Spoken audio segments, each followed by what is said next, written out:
Yang mga taong yan na kasabwat dyan, eto, mga walang hiyang ito, na nagnanakaw ng pera ng bayan, tapos na ang maliligaya ninyong araw.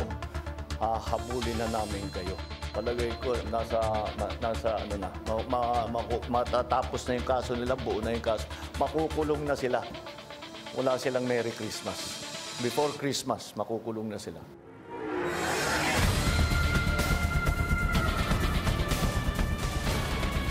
Huliman at magaling na ihahabol din. Mabagal man daw para sa mga kritiko ang investigasyon, may pangako naman ang administrasyon. Sa flood control scandal, paniniguro ng Pangulo, bago magpasko ay may makakalaboso. At habang patuloy ang gulo sa politika, meron pong malungkot na balita. Dating SP na si JPE, pumanaw na. Magandang gabi, ako po si Pinky Well. Ako naman si Willard Seng. At ako si Corina Sanchez Rojas kasama si Mateo Gudicelli. Live nag-uulat mula sa Liloan, Cebu. Simulan na natin ang agenda.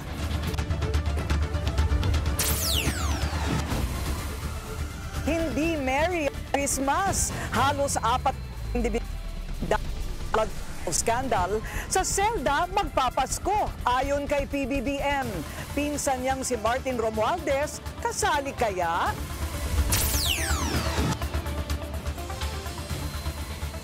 Blue Ribbon probe sa flood control scandal kasado na bukas. Umano'y planong paglinis sa pangalan ni Romualdez ibinulgar ni Senador Amy Marcos. Higit 1 linggo matapos ang Bagyong Tino, mga residente ng Cebu nananawagan pa rin ng tulong. Rehabilitasyon ng probinsya, posible raw abutin ng 1 taon ang live updates. Tutukan. Sa harap ng umano'y arrest warrant mula sa ICC, Senador Bato de la Rosa, nagpasaklolo sa Korte Suprema. Damay-damay lang global situation, sinisi ni Pangulong Bongbong Marcos sa paghina ng ekonomiya. Dating Senate President at Chief Presidential Legal Counsel Juan Ponce Enrile, pumanaw na. Lumagi out, dating Finance Undersecretary Charlito Mendoza, bagong BIR Commissioner na. Cabinet revamp, nakaamba. Exclusive koneksyon ni Martin Romualdez at Zaldico sa top contractor na si Edwin Gardiola, alamin. At pambato ng Israel sa Miss Universe, inarayan nga ba si Miss Palestine?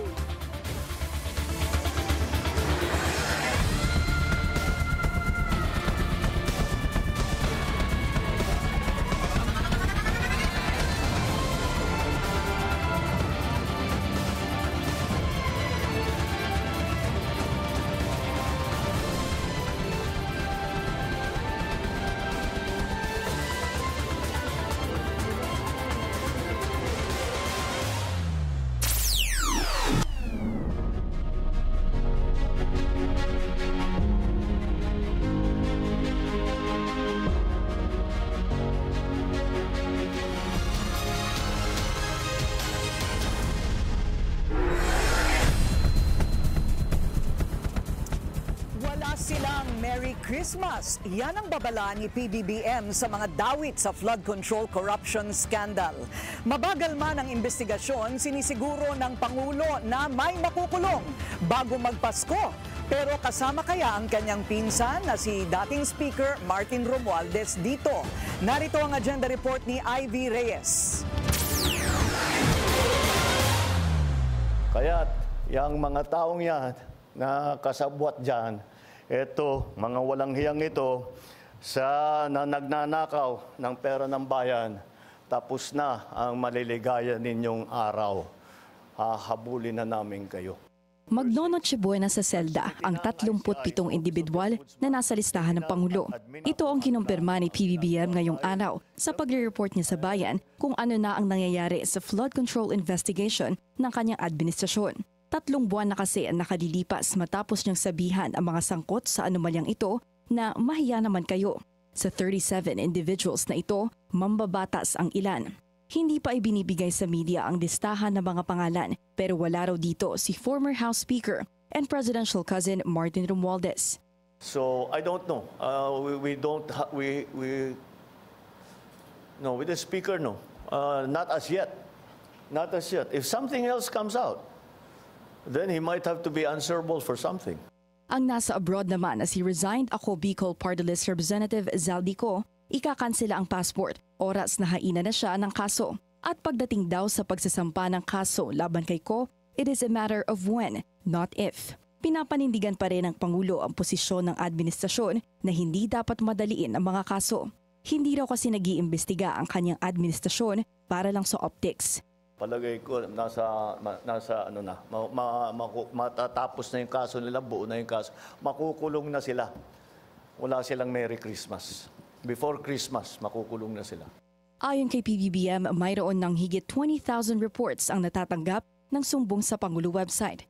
Nagbago na rin anya ang liderato sa DPWH sa ngalan ni Secretary Vince Dizon at naglabas na rin ng freeze orders ang Anti-Money Laundering Council na may kabuuang halaga na higit 6 billion pesos. Mas mabuti nang tumagal ng konti kaysa magmadali at magkamali.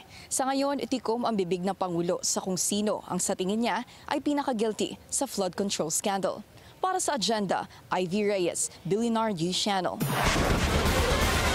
Dahil safer now ang pinsan nilang si former House Speaker Martin Romualdez, duda ang kapatid ng Pangulo na si Senador Amy Marcos na may makukulong bago magpasko kaugnay ng flood control scandal. Yan ang agenda report ni Hannah T. Hindi naniniwala si Senadora Amy Marcos na walang masayang Pasko ang mga sangkot sa flood control scandal. Yan ay dahil mismo ang Pangulo raw ang nagsabing hindi pa kasama sa mga posibleng kasuhan ang kanyang pinsang si dating Speaker Martin Romualdez. Hanggang sa maliliit na isda lang daw gaya ng district engineer at mga assistant nito ang posibleng makasuhan. Sabi niya na si dating Speaker Martin ay hindi kakasuhan. Depende daw sa unless daw po may ebidensya. Pero so far, wala. So Merry Christmas pa rin. Nagbigay din ng panibagong pasabog si Senadora Marcos hinggil sa susunod na Senate Blue Ribbon Probe bukas, November 14. Anya, may script umanong lilinisin ng mga kongresistang sangkot sa flood control mess ang pangalan ni Romualdez. Sila ang 17 mambabatas na idinawit ng mag-asawang Sara at Curly Descaya na tumanggap umano ng 10 to 25% kickback sa kanilang mga proyekto. Una na ring inilahad ni Marcos na si Romualdez ang dapat na VIP witness umano ng Blue Ribbon, pero umatras ito. Ang ating VIP, hindi na star witness kasi hindi na a-appear ang dating speaker, kundi ang darating daw si Zaldico on Zoom. Yun ang latest na balita, baka magbago pa, tignan natin. Pero higit sa lahat, panoorin ninyo at alam naman nating lahat, linuloko lang tayo. Pero agaran itong binigyang linaw ni Senate Blue Ribbon Committee Chair Panfilo Lacson. Hindi niya raw inimbitahan si Ko na sumipot via Zoom. Baka raw kasi mabigyan siya ng plataporma para makapagsalita ng anumang pangpropaganda lang. So far, kumpirmado ang susunod na Blue Ribbon Probe bukas, November 14, at nakatakdang magsimula ito ng alas 10 ng umaga. Para sa Agenda, Hannah T., Billionaire News Channel. Inihayag din ni Senador Lacson na nagpaabot ng abiso ang kampo ni Zaldico na kasalukuyan daw ginagamot ang dating mambabata sa Estados Unidos. Kaya hindi ito makakadalo sa pagdinig bukas. Dagdag niya, tila may mahiwag ang bolang kristal si Senador Amy dahil sa mga prediksyon nito, pero focus daw si Lacson o ni Lacson ang pagpapagaling mula sa sore throat para mas maging aktibo sa mga susunod na araw, lalo na sa budget deliberations. Tatlong senador ang pakakasuhan ng ICI sa ombudsman dahil sa flood control scandal. Ilan pang district engineers ng Bulacan ang masasampulan din. Ang detalye sa agenda report ni Andrea Salve. Pahaba ng pahaba ang listahan ng criminal charges na posibleng kaharapin ng mga dating DPWH District Engineers na sina Henry Alcantara at Bryce Hernandez. Ngayong araw isinumite ng Independent Commission for Infrastructure sa Office of the Ombudsman ang kanilang ikalimang interim report tungkol sa nadiskubring ghost flood control project sa Hagonoy, Bulacan na nagkakahalaga ng higit 74 million pesos.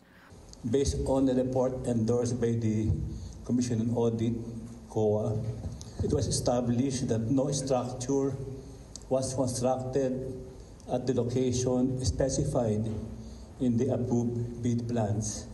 Paglabag sa Anti-Graft and Corrupt Practices Act, Revised Penal Code, Presidential Decree No. 1759 at Government Procurement Reform Act ang mga kasong inirekomenda ng ICI sa Ombudsman.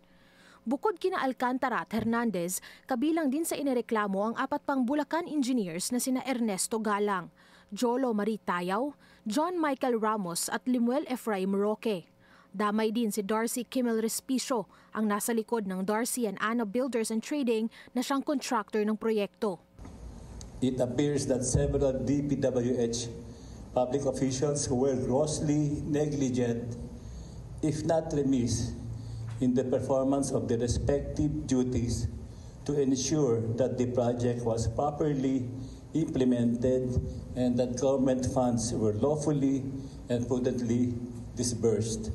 Pinasisilip din ng komisyon sa Ombudsman ang posibleng paglabag sa Code of Conduct and Ethical Standards for Public Officials and Employees ng mga dating DPWH executives, kabilang sina former Secretary Manuel Bonoan at Undersecretaries Roberto Bernardo at Maria Catalina Cabral.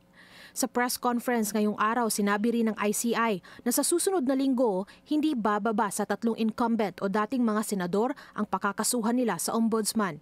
Hindi sila pinangalanan, pero ayon sa ICI, bukod pa yan kina Senators Joel Villanueva at Jinggoy Estrada na una ng inireklamo noong nakaraang buwan. Premature din daw na magkomento kung meron ding mga miyembro ng Kamara na madadawit sa mga susunod na linggo. Para sa Agenda, Andrea Salve, Billionaire News Channel. Nag-inspeksyon ng ICI sa mga flood control project sa Nueva Ecija, Ilocos Norte. Gawang Diskaya ang mga proyekto na napaulat na nasira 2 buwan na ang nakaraan.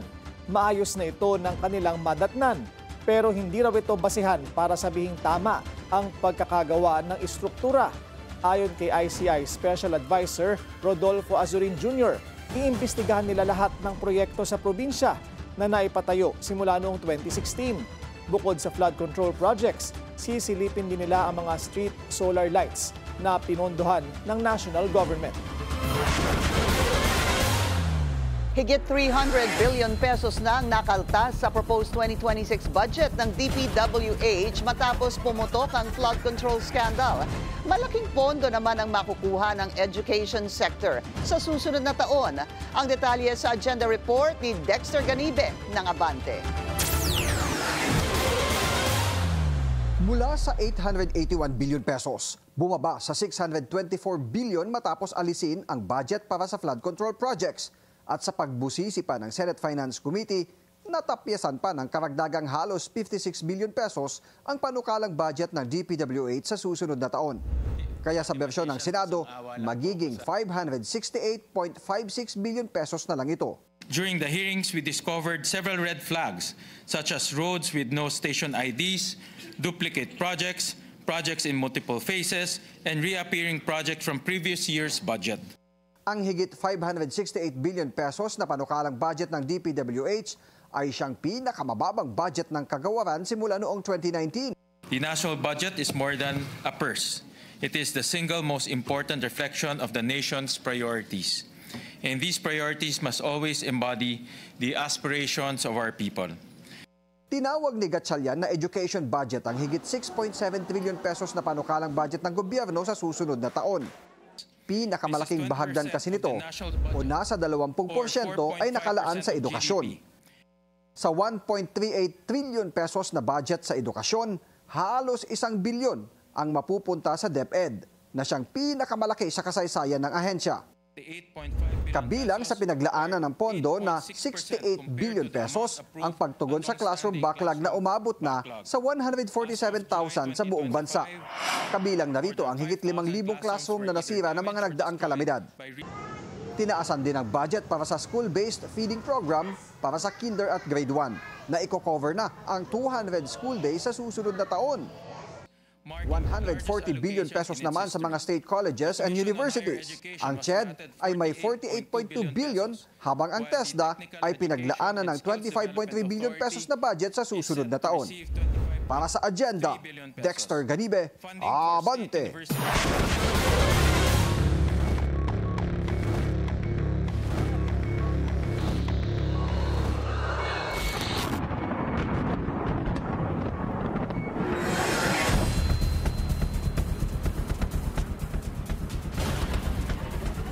Baptism of fire ang kinakaharap ng bagong gobernador ng Cebu na si Pam Baricuatro dahil sa magkasunod na lindol at hagupit ng Bagyong Tino at sinundan pa ng uwan sa probinsya.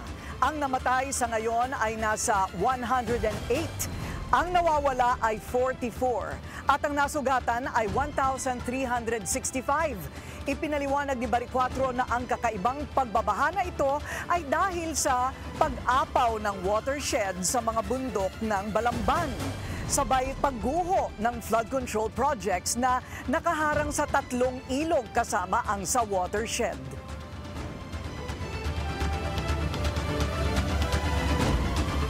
So this is the watershed area and this is all part of the protected watershed area. So these are the towns that was affected by the flash flood nung yung river, nag-overflow yung river. So Danao City, Compostela, Liloan, Consolacion, Mandaue, Cebu City, Talisay, Minganilla, dito lahat. Dito lumabas yung flash flood.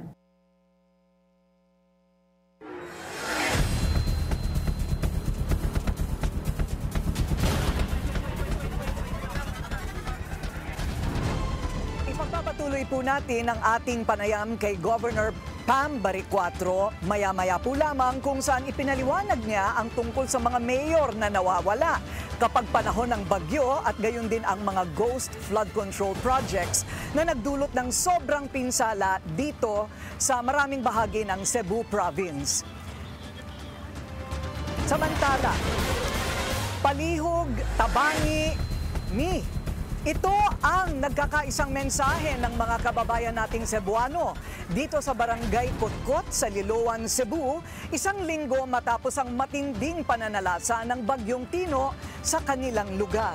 Hindi pa rin alam ng mga residente dito kung paano sisimulan ang pagbangon. Paano nga raw ba ipagdiriwang ng mga residente rito sa Barangay Kutkot sa Liloan ang masaya sanang Pasko? Kung lahat ng kanilang ari-arian at kabuhayan tinangay na rin ng nagdaang Bagyong Tino. Ang masigla at masayang barangay dati sa isang iglap naging parang dump site. Nagkalat ang sira-sirang parte ng bahay, pati ng mga bahagi ng sasakyan. Ang mahigit 100 pamilya na na-wash out ang bahay, nakikisilong sa evacuation center sa Tiltilon Elementary School. Sa darating na Pasko Sir, baka dito rin muna kami kasi yung bahay namin, wash out na. Ultimo flooring nga, wala . Tapos papatayo ba ng bahay, wala ka naman pa yung pera, walang pondo. Ang importante po sa akin, makauwi po ako sa bahay. Wala na po kami aasahan. Lahat naman po nasira . Lahat ng gamit, lahat, kahit pati cellphone, lahat.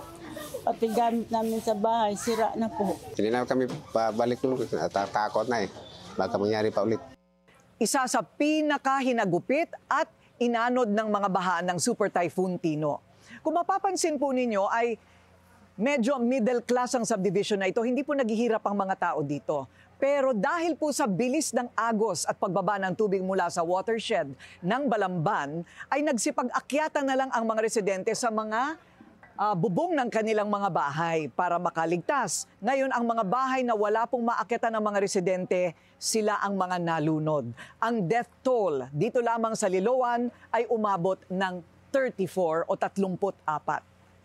Ang sinisisi ng mga taga rito, ang palpak daw na flood control projects ng DPWH na dapat daw sana'y nakapagligtas ng maraming buhay kung tinapos lang ng tama at matibay.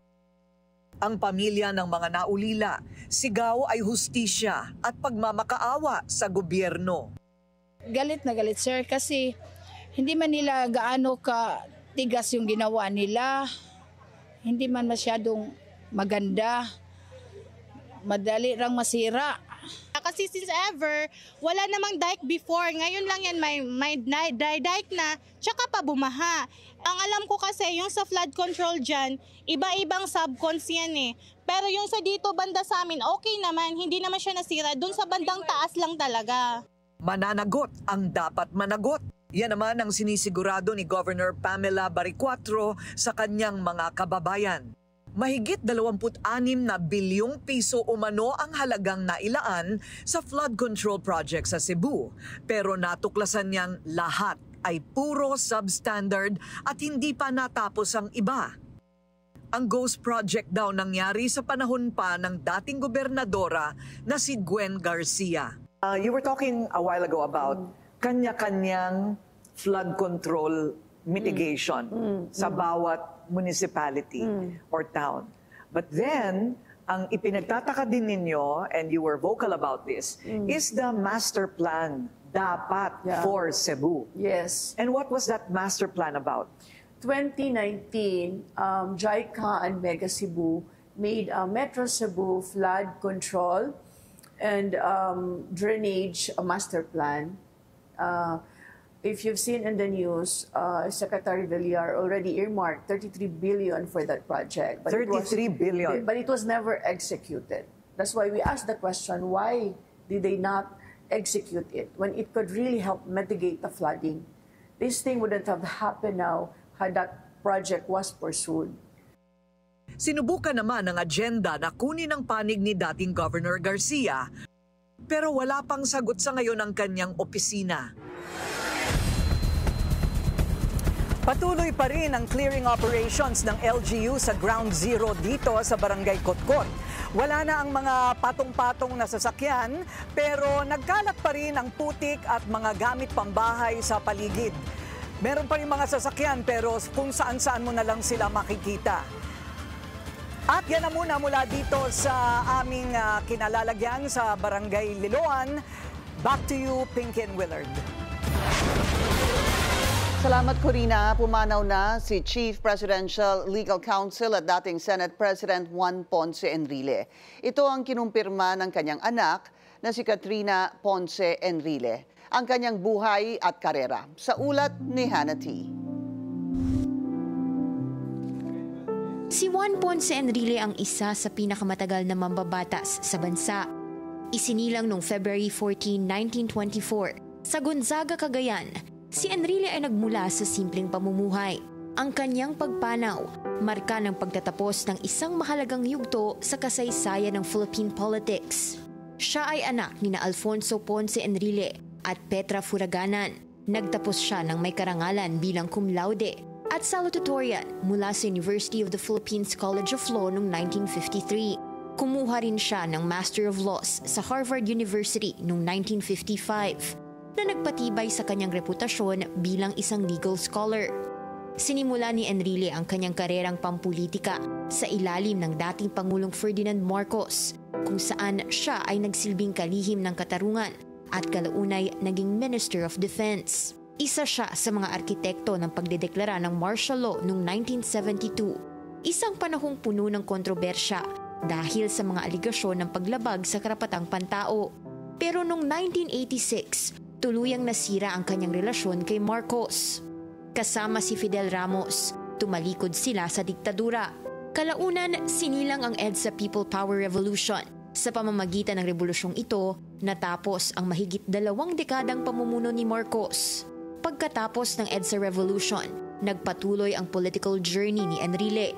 Nagsilbi siya ng 4 na termino sa Senado at naging Senate President mula 2008 hanggang 2013. Nakilahok siya sa mga debate ng mga mahahalagang panukala gaya ng pag-amyenda sa Electric Power Industry Reform Act o EPIRA, at Comprehensive Agrarian Reform Program o CARP. 2014 nang naaresto si Enrile dahil sa mga kasong plunder at graft na may kaugnayan sa pork barrel scam. Pero pinayagan siyang makapagpiyansa ng Korte Suprema noong 2015 dahil sa kanyang katandaan at mahinang kalusugan. Nitong Oktubre naman, inakwit ng Sandigang Bayan si Enrile sa natitirang 15 graft charges. Kaugnay pa rin ng diversion ng higit kumulang 172.8 million na pork barrel funds. Sa kabila ng mga hamon, kilala pa rin siya sa larangan ng politika. Disiplinado raw si Enrile pagdating sa kalusugan, kabilang na ang regular exercise at pagkain ng mga gulay gaya ng saluyot na sinasabing naging sikreto raw ng kanyang mahabang buhay. 2015 nang maospital siya dahil sa pneumonia habang nakadetain sa PNP General Hospital. Doon inireklamo ng kanyang mga abogado ang kakulangan ng pasilidad sa mga ospital na nagdulot umano ng paglala ng kanyang kondisyon. Sa labas umano ng politika, si Enrile ay isang dedicated father at husband. Siya ay ikinasal kay Cristina Castañer at nagkaroon sila ng 2 anak na sina Juan Jr. at Katrina.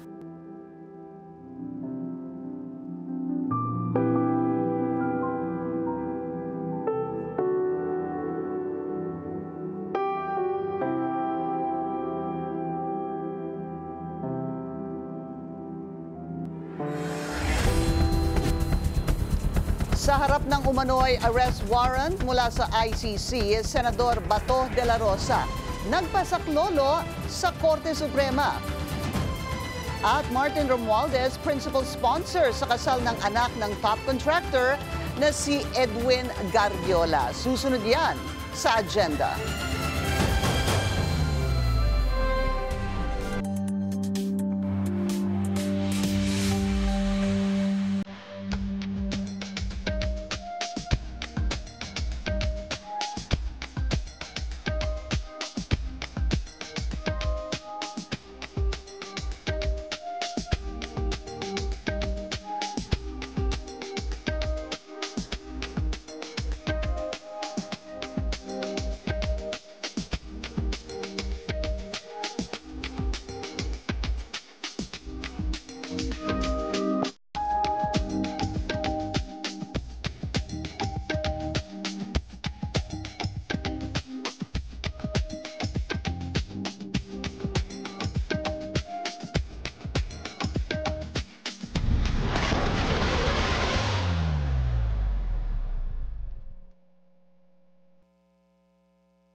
Traffic check muna tayo ngayong Webes sa Elliptical Road. Mabagal ang daloy ng mga sasakyan papasok ng Commonwealth Avenue.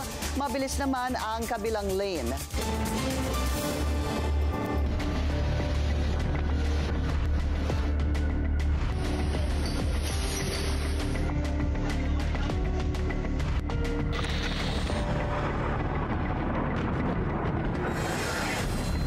Nakaligtas sa Super Typhoon 1 ng Northern Luzon, maging ang UNESCO World Heritage Site na Banawe Rice Terraces, napinsala rin dahil sa landslide. Yan ang agenda report ni Dobie de Guzman.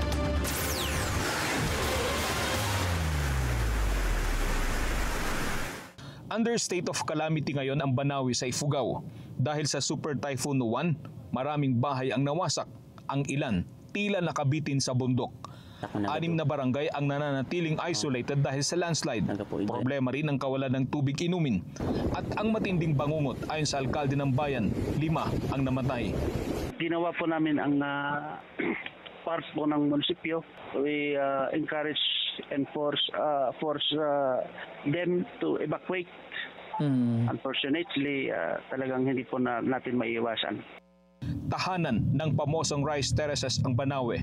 Lahat ng mahagdang palayan ayon kay Mayor Dondon Mangolnon ay nakita ng pinsala dahil sa landslide.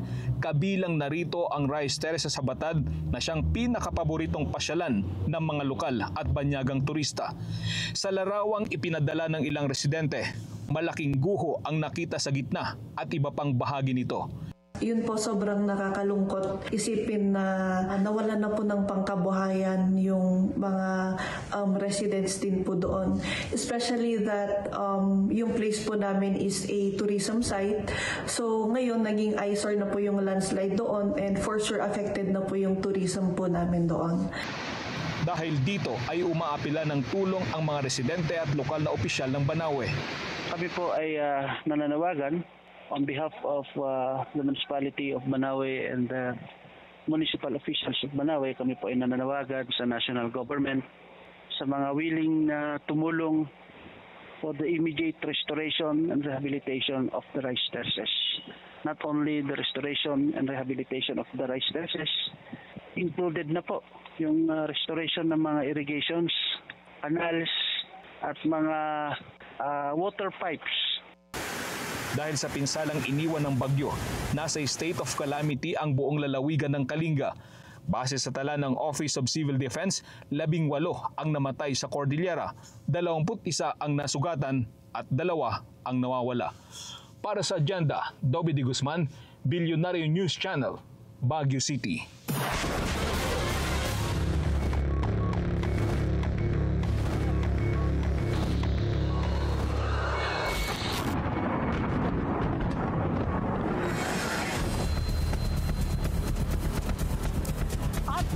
Nauna na namin na ipahayag kanina, baptism of fire ang kinakaharap ng bagong gobernador ng Cebu Province na si Pam Baricuatro. Dahil sa magkakasunod na lindol, pagkatapos ay hagupit naman ng bagyong Tino na sinundan pa ng bagyong Uwan sa probinsya. Ang namatay sa ngayon ay nasa 108, may ulit lang po natin. Ang nawawala ay 44 pero mamaya may update ang ating kasamang si Mateo na may nahanap ng isang bangkay at ang nasugatan ay 1,365. Ipinaliwanag ni Baricuatro na ang kakaibang pagbabaha na ito ay dahil sa pag-apaw ng watershed mula sa mga bundok ng Balamban sabay pagguho ng flood control projects na nakaharang sa 3 ilog. Kasama na nga ang watershed.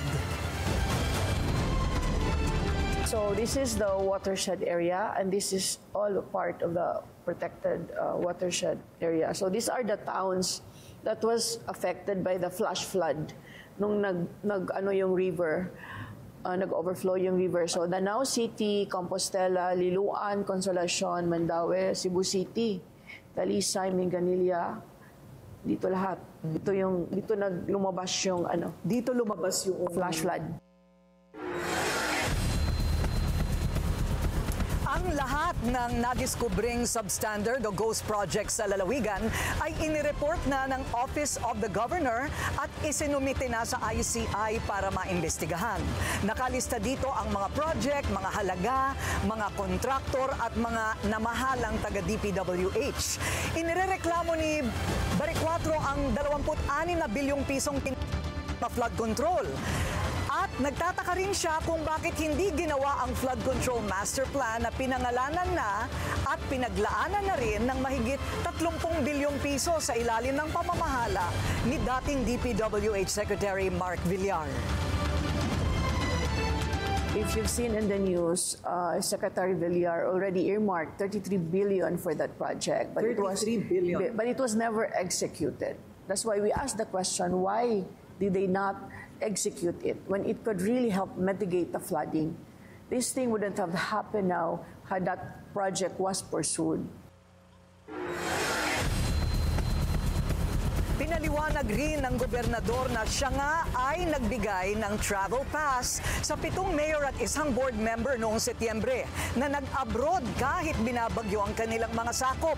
Pero hindi dapat nag-alisan daw ang mga ito ng walang permiso mula sa DILG dahil state of calamity na noong sila'y nag-alisan. Ano naman po itong balita na 7 ba sa mga mayor ang wala dito noong bagyo mismo? But then, people are saying it is because you gave them a travel pass.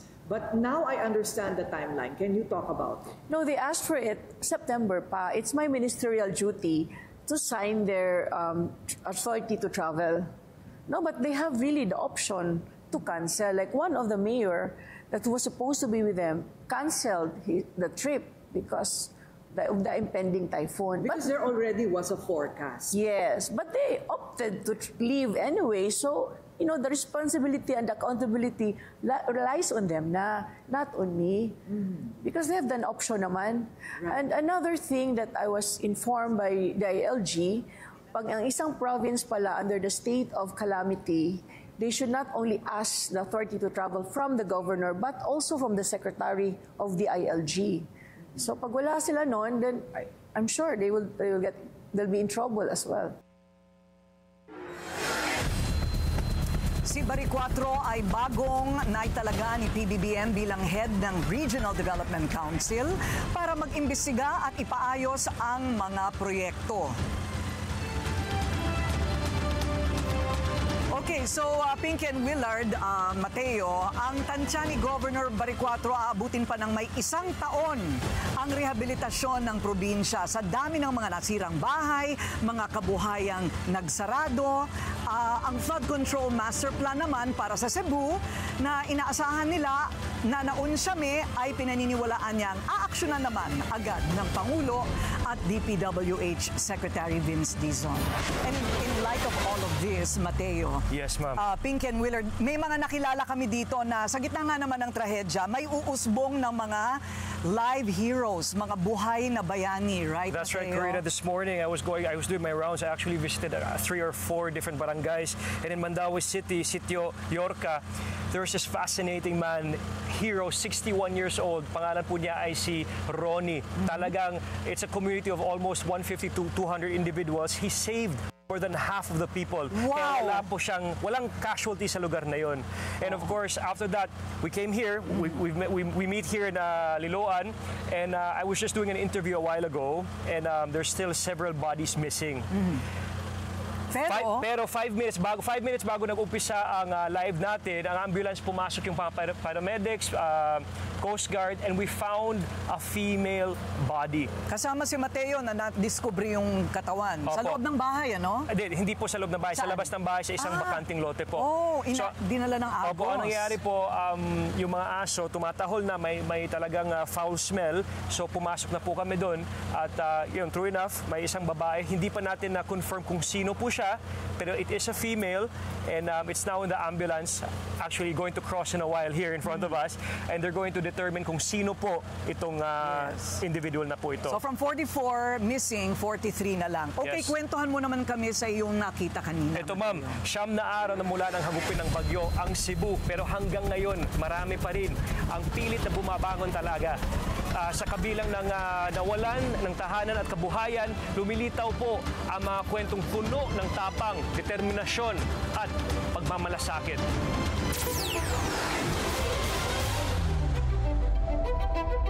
This is the scale of destruction left by Typhoon Dino along the Butuanon River in Mandaue City. Kung gaano kalawak ang ilog, ganun rin kalawak ang pinsala na tiniis ng mga residenteng nakatira malapit dito.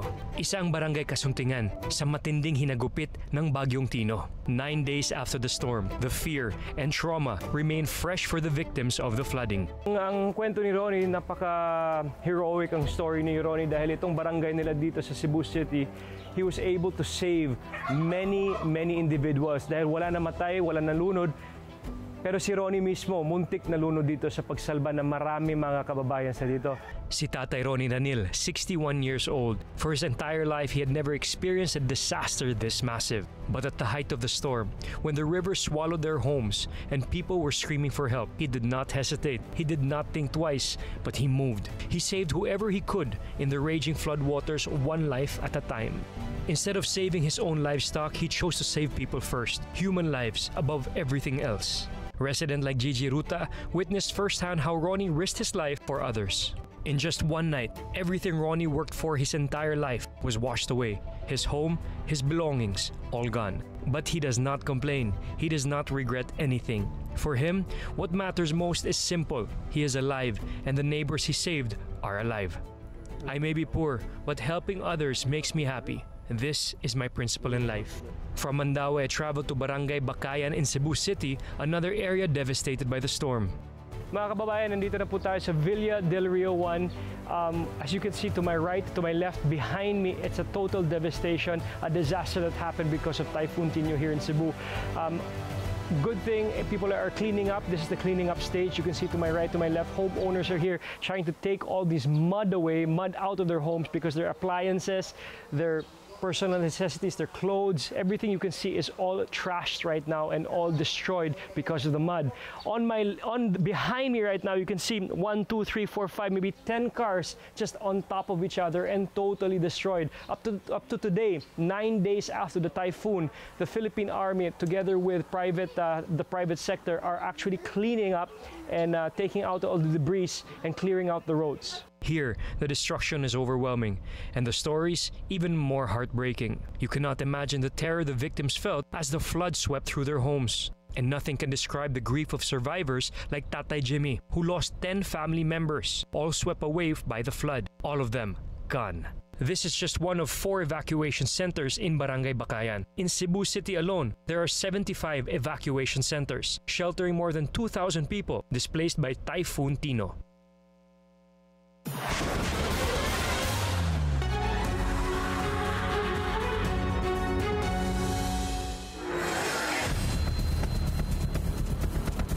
Sa gitna ng mailap na pagpapakita sa publiko, may post si Senator Ronald Bato de la Rosa kasama ang isang Santo Niño. Sa harap pa rin yan ang balitang may arrest warrant na ang ICC laban sa kanya dahil sa kanyang papel sa madugong war on drugs. Narito ang agenda report ni Hannah T.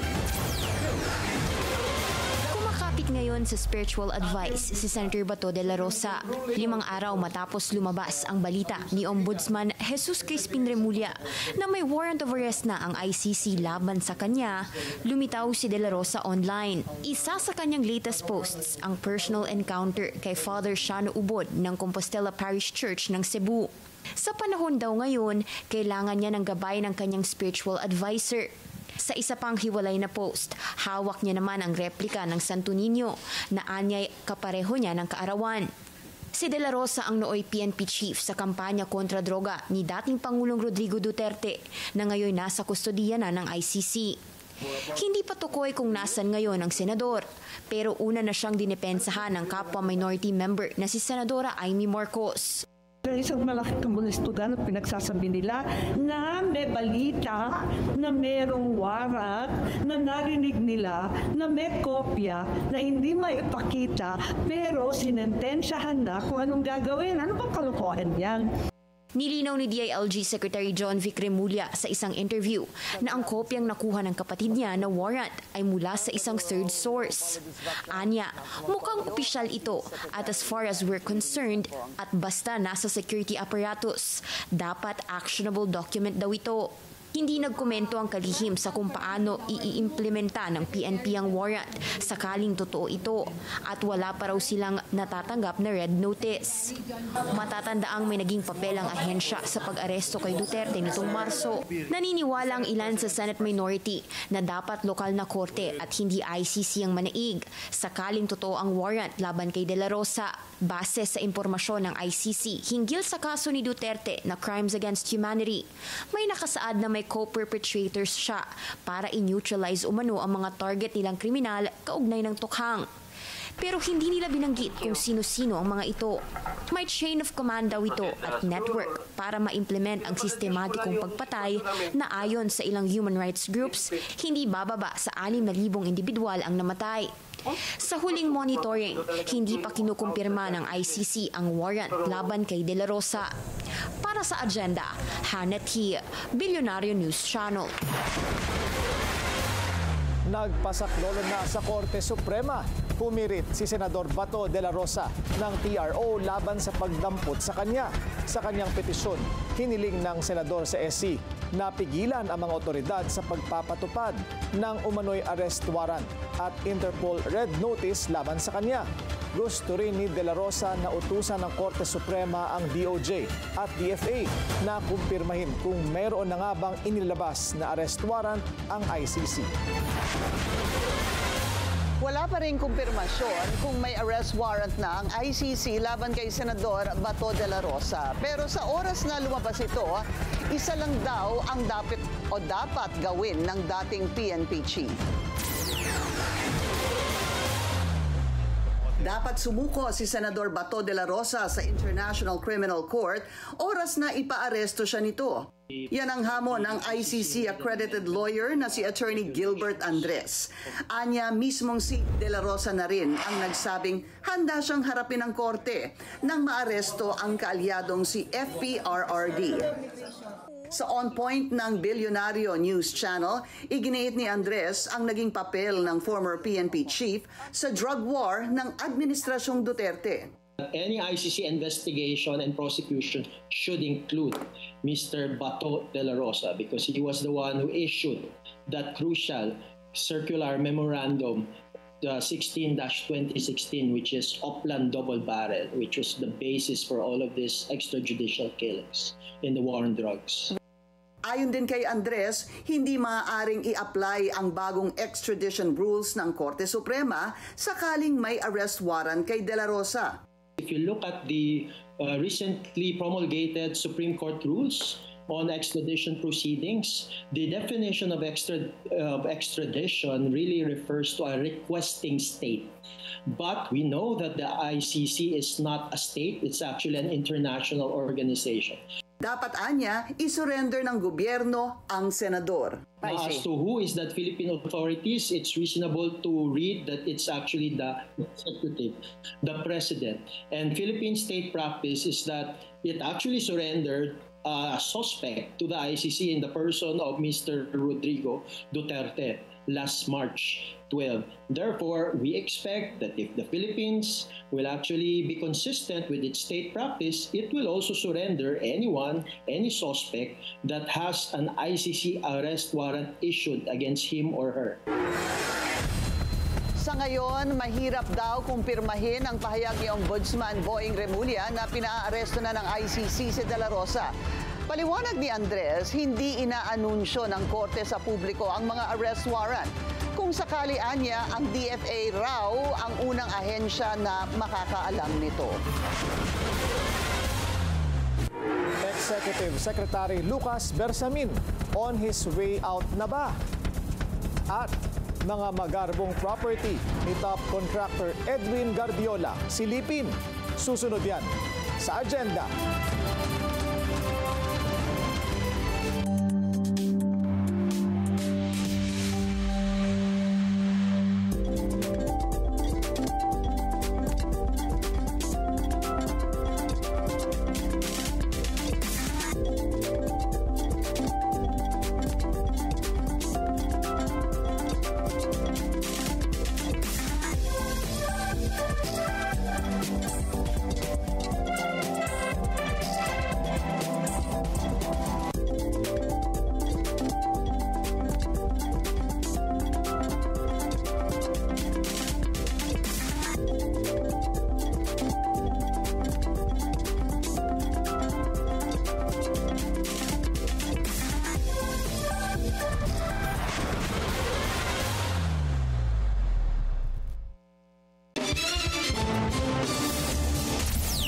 Check ulit tayo sa Commonwealth ng Dangsora. Moderate ang daloy ng mga sasakyan papuntang Fairview. Mabilis naman ang kabilang lane. Tapos na ang US government shutdown matapos ang higit 40 araw. Pinirmahan na ni President Donald Trump ang bill to end the longest shutdown in US history. Ibig sabihin, magpapatuloy na ang food assistance at mapapasweldo na ang daan-daang libong government workers. Sinisi naman ni Trump ang Democrats sa deadlock sa federal funding. Over the past 7 weeks, the Democrats' shutdown has inflicted massive harm.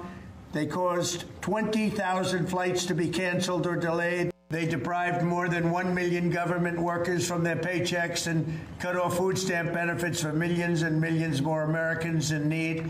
They caused tens of thousands of federal contractors and small businesses to go unpaid. This cost the country $1.5 trillion, this little excursion that they took us on. Republicans never wanted a shutdown and voted 15 times for a clean continuation of funding. Si PBBM na makakabawi ang ekonomiya sa mahinang performance nito sa third quarter ng 2025. Tinanong ng media ang Pangulo kung papaano maisasalba ang ekonomiya na apektado ng flood control scandal. Pero para sa kanya, hindi lang ito ang dahilan kung bakit bagsak ang merkado, pati na ang piso. There really was a downturn in economic activity. You have to remember that it's not only because of these problems. Yung bagyo, yung nawala na working days na sa sa ekonomiya natin because of climate change. And you have to also remember the situation, the global situation. We are not the only ones suffering.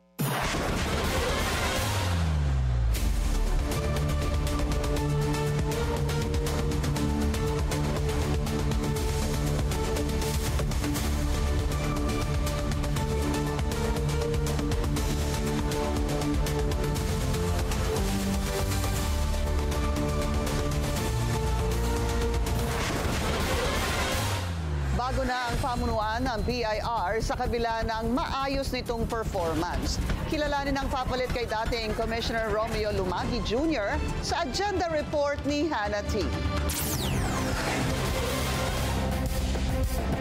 Lumagi out, Mendoza in. Opisyal nang naluklok si dating Finance Undersecretary Charlie Mendoza bilang bagong Commissioner ng Bureau of Internal Revenue. Pinalitan niya ang inaanak ni Pangulong Bongbong Marcos na si Romeo Lumagi Jr. sa kabila ng record-breaking at steady performance ng ahensya. Sa huling 3 taon, paakyat ang halaga ng tax collection ng BIR.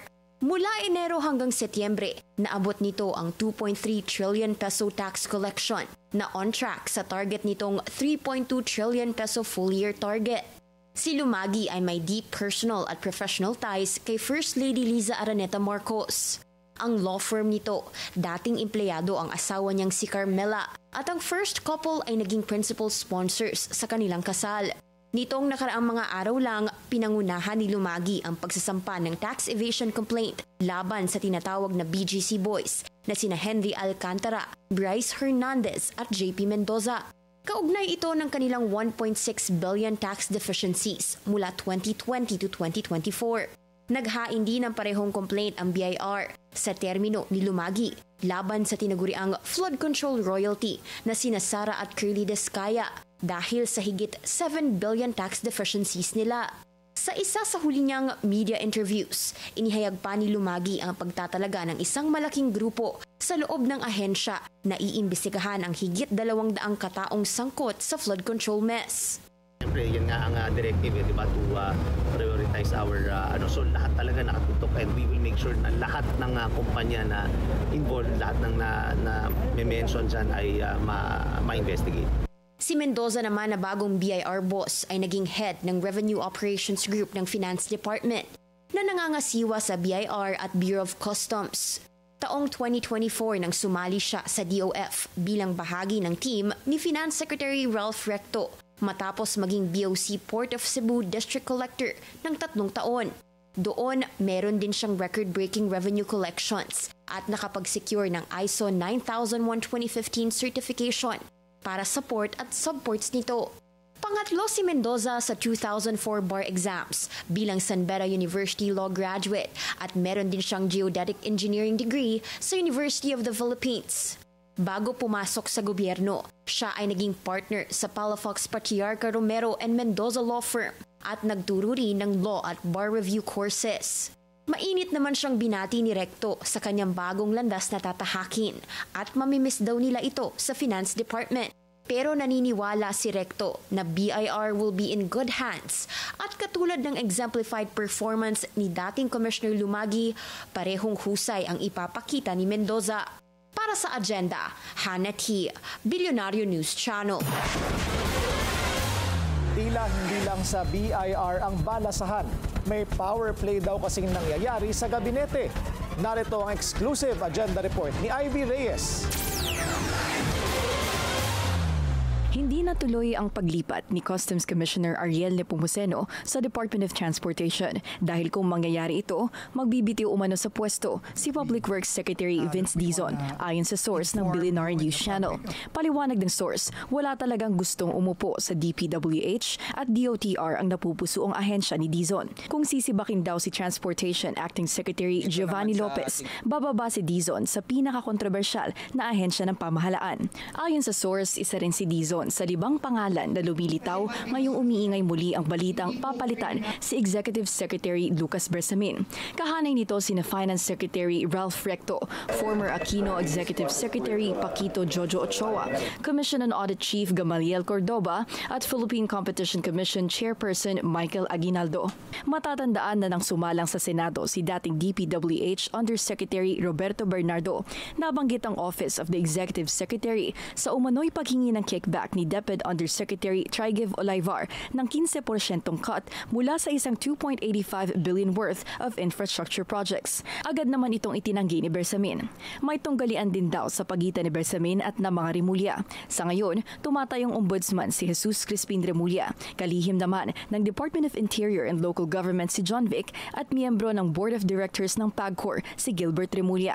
Kaya ang pagkakatalaga kay Justice Acting Secretary Frederick Vida tila power move ng mga Remulla dahil kung titingnan daw, hawak ng mga Remulla ang Ombudsman, Department of Justice, DILG at PAGCOR. Para sa agenda, Ivy Reyes, Billionaire News Channel. Senador Rodante Marcoleta, posible bang maharap sa election offense? Martin Romualdez, Ralph Recto at asawa ni Zaldico present sa kasal ng anak ni top contractor Edwin Guardiola. Susunod yan sa agenda.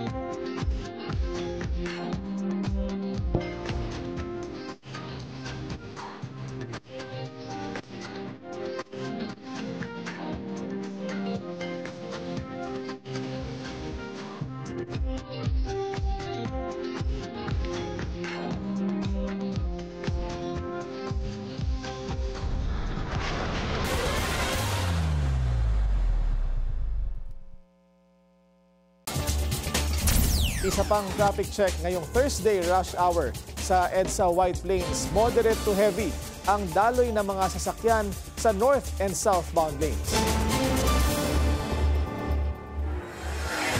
Binubusisi na ng COMELEC ang Statement of Contributions and Expenditures o SOSE, hindi lang ni Senador Marcoleta, kundi ng lahat ng mga kumandidato sa midterm elections. Kakasuhan daw ng poll body ang mga nagsinungaling dito. Narito ang agenda report ni Joash Malimban. Dapat idetalye ang lahat-lahat ng nagbigay, idetalye ang lahat-lahat na tinanggap, at idetalye din yung lahat-lahat na pinagkagastusan nung pera na tinanggap o yung perang nag-aaling sa personal na pondo. Posibleng maharap sa isang election offense at iba pang kaso tulad ng falsification of public documents ang lahat ng mga kumandidato na nagsinungaling sa kanilang Statement of Contributions and Expenditures o SOSE. Yan ang inilahad ni COMELEC Chairman George Garcia. Kasunod ng pag-amin ni Senator Rodante Marcoleta na hindi niya i-disclose ang lahat ng kanyang contributors sa nakaraang halalan. Una na kasing iniulat ng Billionaire News Channel na tila hindi nagkakatugma ang declared assets and net worth ni Marcoleta sa kanyang naging gastos sa 2025 elections. Ayon sa SOSE, hindi siya tumanggap ng kahit na anong contributions, cash man o in-kind, sa kanyang naging kampanya. Pero ang kanyang kabuuang gastos aabot sa 112 million pesos. More than 100% sa declared net worth niya na 56.9 million pesos. Parehas po yun, wala pong pinagkaiba sa doon sa election offense na 1 to 6 years imprisonment. At syempre, kung mali po yung impormasyon, yan nga po ay perjury din. At the same time, kung sakasakali, pwede rin po yung mag-classify as falsification of public document. Pero paglilinaw ni Chairman Garcia, hindi nila sinisingle out si Marcoleta at wala pang formal investigation patungkol sa senador. Kasalukuyan na raw kasing tinitingnan ng Political Finance and Affairs Department ng poll body ang sose ng lahat ng mga kumandidato. Sakali magkaroon ng findings, posible raw pagpaliwanagin si Marcoleta patungkol sa kanyang naging deklarasyon. Tinitingnan na namin individually yung mga sose patungkol sa deklarasyon, tamang deklarasyon na isama ba o hindi na isama.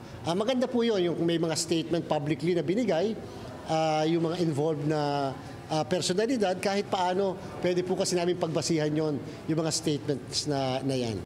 Paalala ni Chairman Garcia, hindi nasakop ng kanilang jurisdiction ang mga kasalukuyang nakaupong national officials. Ibig sabihin, wala na silang kapangyarihan para i-disqualify ang mga ito. Pero posible pa rin daw silang magrekomenda ng election offense na may karampatang 1 hanggang 6 na taong pagkakakulong at perpetual disqualification from holding public office. Sinubukan muli ng Billionaire News Channel na kunin ang panig ni Senator Marcoleta pero hindi pa ito sumasagot sa aming mga mensahe. Para sa agenda, Joash Malimban, Billionaire News Channel. May cover-up daw sa investigasyon ng flood control scandal ayon sa PDP Laban. Di raw kasi tinatamaan si dating House Speaker Martin Romualdez, ang pinsan ni PBBM. Narito ang agenda report ni Pierre Pastor. Mahina at hindi raw naging epektibo ang September 21 protest laban sa korupsyon. Ayon sa PDP Laban, hindi kasi malinaw at iba-iba ang gustong ipaglaban ng mga relihista. Pero ito raw ang sigurado, hindi na masaya ang mga Pilipino, lalo pat lumalabo nila ang investigasyon ng ICI sa flood control scandal. Nahahalata raw na merong pinagtatakpan. Lalong-lalo na nung sinabi nilang hindi na po yan open for public yung investigation sa kadahilanan daw na ito ay magiging parang trial by publicity. Punteriya nila si dating Speaker Martin Romualdez. Bakit daw hindi siya tinatanong o iniimbestigahan samantalang nabanggit na ang pangalan niya na may kinalaman umano sa ghost flood control projects. Dismayado rin si Lambino maging sa simbahang Katoliko kahit na siya ay Katoliko rin. Hindi raw malinaw ang gustong ipaglaban ng simbahan at lumilihis pa umano sa totoong issue. Ang nabasa ko na naging pahayag ng aking simbahan, nananawagan ng pagbuo ng Truth Commission upang imbestigahang mabuti raw yung nangyaring drug war nung panahon ni Tatay Digong. Matagal na pong iniimbestigahan yan. Inimbestigahan na po yan ng katakot-takot. Nadala na nga sa Netherlands sa ICC si Tatay Digong. Bakit yung aking simbahan ang kanyang inuunang tawagin ay pagbuo muli ng Truth Commission? Nais ng partido na mabuo ang isang sectoral representation na nagkakaisa ang protesta para panagutin hindi lang ang mga contractor ng flood control projects kundi ang mga opisyal na nangontrata sa kanila. Magkakaroon ng 3-day nationwide protest para mas maging solid daw ang paghahayag ng sentimiento ng taong bayan. Hinihikayat ng PDP Laban ang publiko na makilahok dito. Lumabnaw ba? Dahilan po sa hindi naman nagkaisa yung mga tao sa kanilang mensahe. So tawagin na lang natin itong November 16 na take 2. Na tayo po ay naglilinaw ng ating panawagan. At kahit isang araw lang ang ibinigay na permit para sa rally, sinisiguro naman ni Attorney Melchor Magdamo, spokesperson ng United People's Initiative, na matutuloy ang mga pagkilos. Nagsumiti na raw siya ng panibagong request para sa karagdagang araw. Kasabay pa ng aktwal na rally sa November 16 to 18, may online rally din na gamit ang opisyal na hashtag. Hashtag Rally for Accountability, Justice, Integrity. Magtatapos daw ang kilos protesta sa paglalagda ng Citizens Manifesto sa EDSA at Digital Signature Campaign bilang panawagan ng mamamayan na dapat managot ang mga sangkot. Para sa agenda, Pierre Pastor, Billionaire News Channel. Kinumpirma ng DPWH ang pagkamatay ni Sorsogon 1st District Engineer Larry Reyes. Ayon sa ahensya, humihiling ang pamilya Reyes ng privacy habang ipinagluluksa ang kanyang pagpanaw sa gitna ng kumakalat na unverified reports sa social media. Paninindigan ng DPWH, isa itong private at personal na issue at wala raw kinalaman sa mga kontrobersyang kinahaharap nila. Panawagan pa ng ahensya, dinggin ng publiko ang request ng pamilya ni Reyes at huwag nang magpakalat ng mga espekulasyon. Congressman Kiko Barsaga naharap sa panibagong reklamo. Susunod yan sa agenda.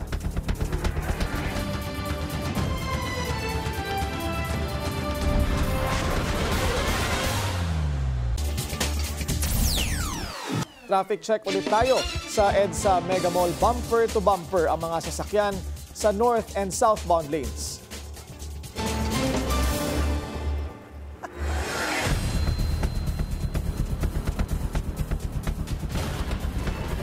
Actually, kanina, bago no, I just want to let you know, we found that body exclusive only here sa Billionaire News Channel po.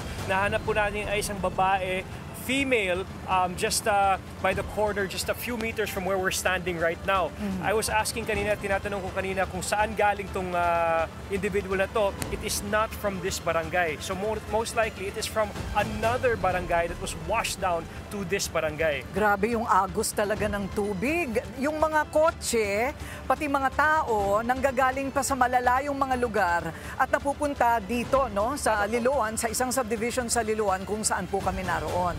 So, pero they don't know the identity yet. Hindi pa nila alam yung identity dahil decomposed po yung katawan. So ang sabi po nila baka 9 days na yung katawan na nandun at ngayon lang po nakikita. When I saw it a while ago, just to describe it, pasensya na po, I have to describe this to our viewers, but the stench, the smell was really horrible, and there was already worms decomposing the body, no? So it wasn't a nice thing to see. Bakit ang bilis ng decomposition? You were saying how many days? 9 days na po. 9 days na. 9 days na po nandun. It was on top of different objects, debris, etc. So isang aso ang nakakita ng katawan, naamoy niya yung katawan at palagi siya nagtatahol doon.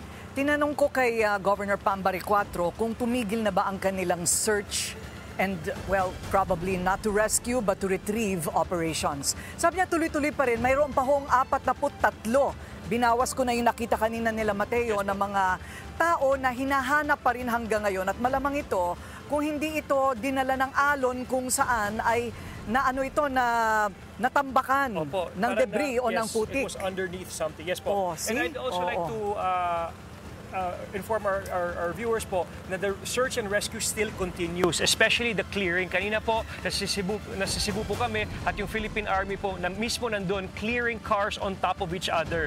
So hanggang ngayon, patong-patong pa yung mga kotse. Hindi na po dito sa Liloan, pero nandun sa Cebu. Dito naman sa Liloan, just to give context para sa ating mga viewers dito ha, ito po yung barangay dito, okay? Yung mga kotse nila, wala na po dito sa barangay na ito. Nandun na sa kabilang lote. As in, sobrang layo. That's how strong the waters, the flash flood came into this village. At talagang sobrang lakas ng tubig. May nakausap ako kanina po, mga 60-year-old, the female, sabi niya, since 5 in the morning hanggang 10 in the morning, nakakapit siya sa isang puno. Talagang hindi siya bumitaw sa puno na yon. Ang sabi naman ng isa nakausap ko, Mateo, Pinky and Willard, sanay sila dito na bahain pero ganito lang kalalim. Nagulat sila na para talagang sine na hindi mo inaasahang mangyayari sa'yo. Sa tunay na buhay, nung buksan nilang mga pinto, palaki na ng palaki ang tubig. Kaya ayun, marami pong nalunod, lalo na kung ang bahay ay walang second floor. Tama po. At meron din po, kausap po yung kanina sa Barangay Kotkot, no? Wala pa silang kuryente. So wala pa silang kuryente. They're relying on solar lamps, solar lights donated by the private and of course government. At yung tubig po nila sobrang limitado po. They have to purchase their own water costing 20 pesos isang galon po. So yung problema dito, wala po silang pera dahil nabasa ang lahat. Nabasa po yung pera nila, lahat ng goods nila, lahat ng valuables nila, pati yung brief nila, wala na sila. Lahat ng mga kama, lahat ng refrigerator, sasakyan, ubos. At hindi po nasa loob ng bahay yung refrigerator ha. Nasa kabilang lote po yung refrigerator. Ganun kalakas ang tubig. Grabe. At itong tinatapakan natin, believe it or not, semento yan. Yes po. So ang nakikita po ninyong putik-putik dito at lupa, nanggaling po ito sa kabundukan o sa ibang mga lugar dito po sa Cebu. Otherwise, this should be really cemented. Tama anyway, po. Sa iba namang mga balita, tambak na ang reklamo laban kay Cavite Congressman Kiko Barsaga. Yan naman ay kaugnay sa kanya umanong mga pahayag laban sa gobyerno. Narito ang agenda report ni Joan Manalo.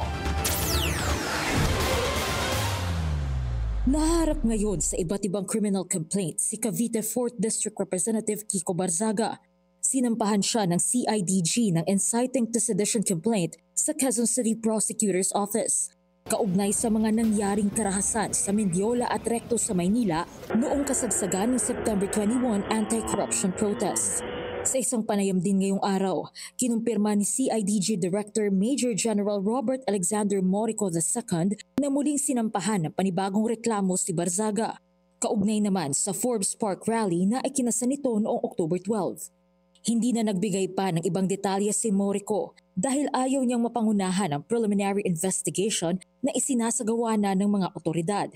Sa isang Facebook post, sinabi naman ni Barzaga na hindi raw siya mapipigilan ng mga reklamo ng CIDG. Anya, "This will not stop us. This will only make the revolution stronger."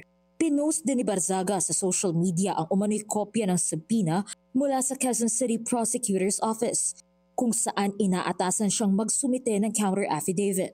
Base sa dokumento, pinaharap si Barzaga ngayong November 18 at 25. Kaugnay ng reklamong paglabag sa Article 142 o inciting to sedition at Article 138 o inciting to rebellion ng Revised Penal Code. Sinubukan naming kunan ng pahayag si Barzaga patungkol sa patong-patong na reklamo pero wala pa siyang tugon sa ngayon. Para sa Agenda, Joan Manalo, Billionaire News Channel. Sanipuwersa ang Makati Unions, mga negosyante at iba pang anti-corruption groups para sa isang candle lighting.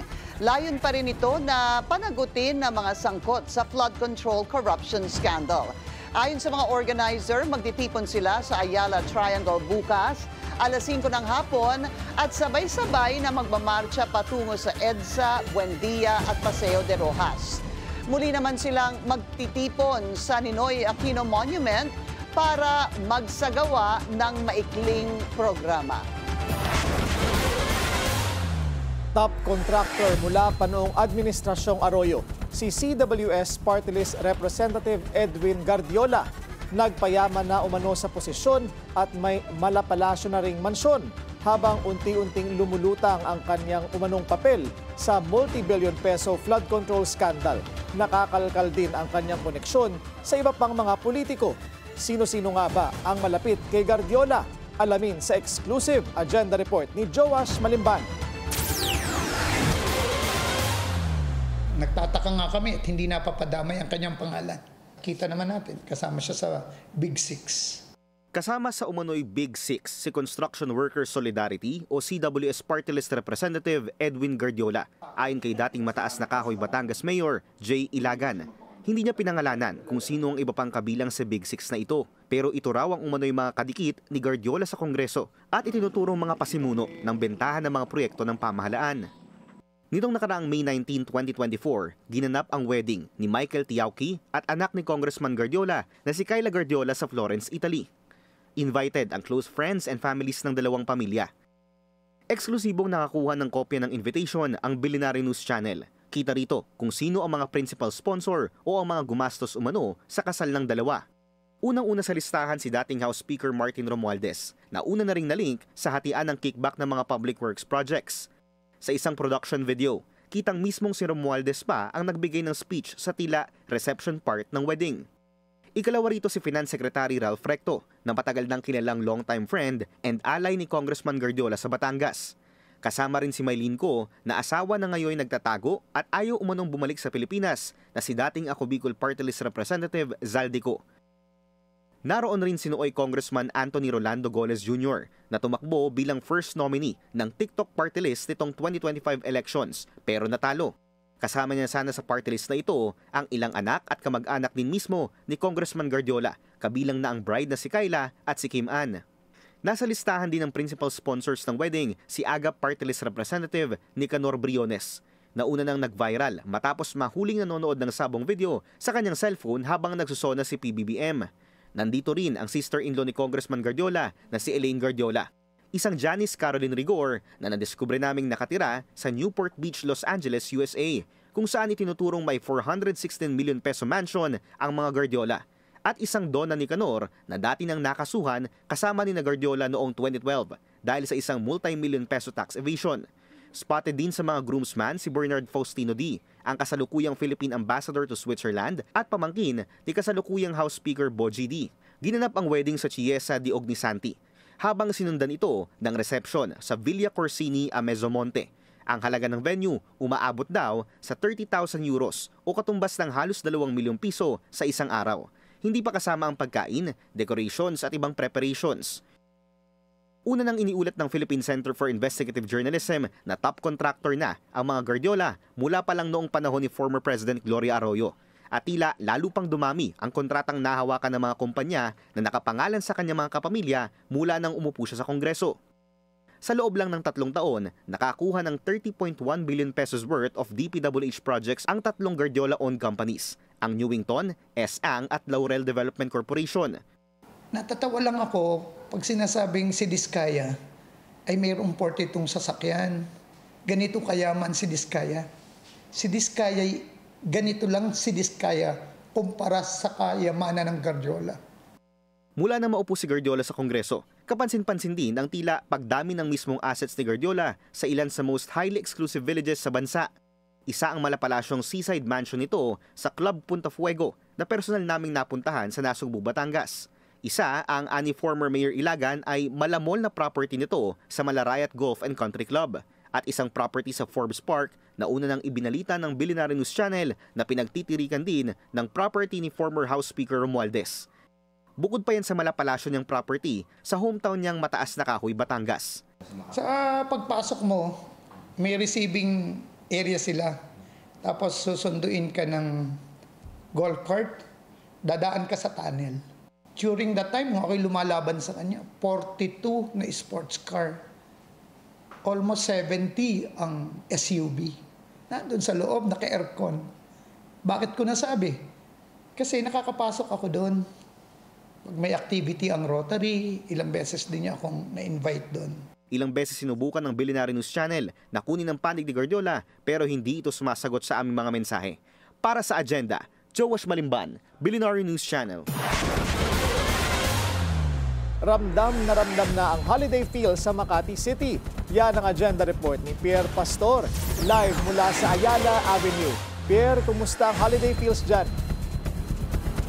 Merry Christmas na talaga, Willard. Dahil at 6 p.m. ngayong gabi ay umilaw na itong Ayala Avenue. Ito kasi ang sign ng mga taga Makati at ng buong bansa na rin na Pasko na kapag may ilaw na ang Ayala Avenue. At ito ngang taunang pailaw dito lighting event of the Ayala Avenue ay 5 dekada nang ginagawa. Siyempre, like always, bongga talaga ang pa-Christmas decor ng Ayala. And ang theme this year is Makati in Color, where Christmas tradition meets imagination. Dahil constant ang innovation ng Makati City. Very Filipino pa rin siyempre ang tema ng decorations, inspired by the sari manok na simbolo ng prosperity at ang national leaf na anahaw na symbol of resilience. All the materials for the decor ay locally made. To grace the event, Willard, dumating si Makati City Mayor Nancy Binay and the chairman of the Ayala Corporation ay Augusto Zobel de Ayala, si Jamie Zobel Orquijo, Chief Sustainability and Risk Officer of the Ayala Group, kasama ang kanyang pamilya. It's really all about showing how Christmas can really uplift our spirits, especially nowadays with what the Philippines is going through with typhoons and all sorts of corruption scandals. I think something like this, the lightings of Makati can really uplift the hearts and emotions of Filipinos today. At syempre, Willard, para Pasko-Pasko na talaga, hindi lang Ayala Avenue ang may ilaw. Meron na rin sa Paseo de Rojas, Makati Avenue, pati na ang Green Hills ay meron na rin ilaw. At syempre, hindi naman natapos ang selebrasyon sa traditional lang na pagpapailaw. Meron din syempre program dito na dinaluhan talaga ng maraming dumayo dito sa Makati City para sa event ngayon. Willard? Maraming salamat, Pierre Pastor. Nag-uulat ng live mula sa Ayala Avenue sa Makati City.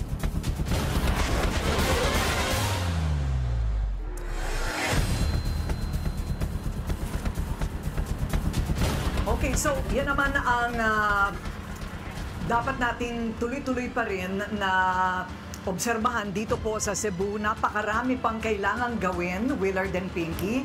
And si Mateo ay mananatili dito dahil gagalugarin pa niya hindi lang yung mga biktima, kung hindi yung mga ghost projects if you find them, right? We'll try to look for them, Corina, but...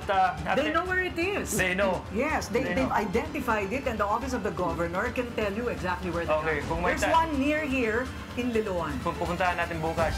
Okay, puntahan natin bukas. But, Ma'am Corina, Willard and Pinky, you know, there's one thing the Cebuanos have. At the end of the day, kung anumang hardships pinagdaanan nila, may smile pa rin sila. At they have the determination to work harder and build stronger. Ang mga Bisaya, hindi biro to ha.